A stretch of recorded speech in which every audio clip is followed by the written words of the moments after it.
அதே போல் பொங்கலுக்கு வேஷ்டி வரும் சேலை வென்றும் என்று காத்திருப்பவர்களுக்கு அந்த நூலுக்கான டெண்டர் மே மாதத்தில் விடப்பட்டிருக்க வேண்டும் என்று கூறுகின்றார்கள். அதையும் நாம் கருத்தில் கொள்ள வேண்டும்.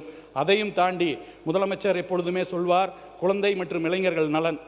குழந்தைகளும் இளைஞர்களும் நல்வழிப்படுத்த வேண்டும். இன்னைக்கு ட்ரக்குக்கு போகக்கூடாது, போதைக்கு அடிமையாக கூடாது என்று சொன்னால் கைத்தறி அமைச்சர் அவர்கள்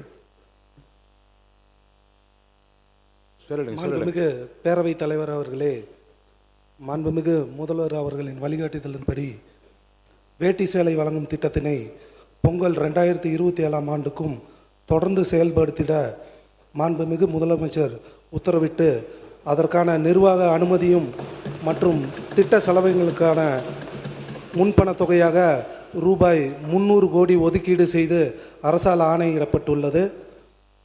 வேஷ்டி சேலை உற்பத்திக்கு தேவைப்படும் நூல்களை கூட்டுறவு நூற்பாலையின் மூலம் உற்பத்தி செய்து வழங்க இயலும் நூல் தவிர எஞ்சிய நூல்களை தமிழ்நாடு ஒளிவுமறைவற்ற ஒப்பந்த புள்ளிகளின் சட்டம் 1998 மற்றும் விதிகளின் 2000 படி ஒப்பந்த புள்ளி கோரி கொள்முதல் செய்யவும் ஆணையிடப்பட்டுள்ளது.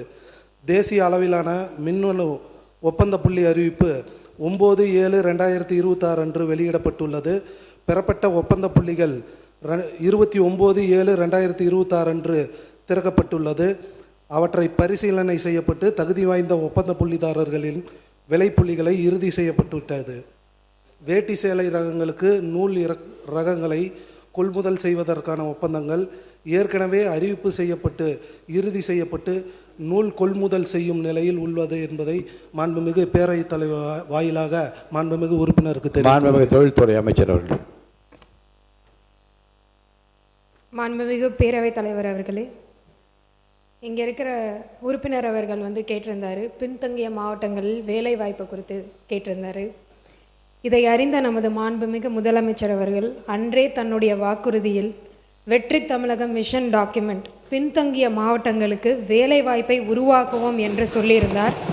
அதன் அடிப்படையில் பொள்ளாச்சியில் இன்னைக்கு 16/6/2026 அன்று 3 to 5 ஏக்கரில் ஒரு மைக்ரோ டெக் பார்க் கொண்டு வரதுக்கான அனைத்து வசதிகளுக்கும் நம்ம இன்னைக்கு அதிகாரிகளுக்கு உத்தரவிட்டிருக்கார். அந்த திட்டத்தின் கீழே இங்கே coworking facilities, high speed connectivity, employment generation உருவாக்குறதுக்கு ஒர்க் ஃப்ரம் ஹோம் டவுன் மாதிரி எக்கனாமிக் க்ரோத் கொண்டு வரதுக்கு நம்ம இன்றைக்கி நிலம் தேடப்பட்டு வந்துட்டுருக்கு. இங்கே கண்டிப்பாக ஒரு மைக்ரோ டெக் பார்க் கொண்டு வரதுக்கான அத்தனை ஆணைகளையும் நமது முதலமைச்சர் அவர்கள் மூலமாக அதிகாரிகளுக்கு இன்றைக்கி கொண்டு வரப்பட்டிருக்கும்.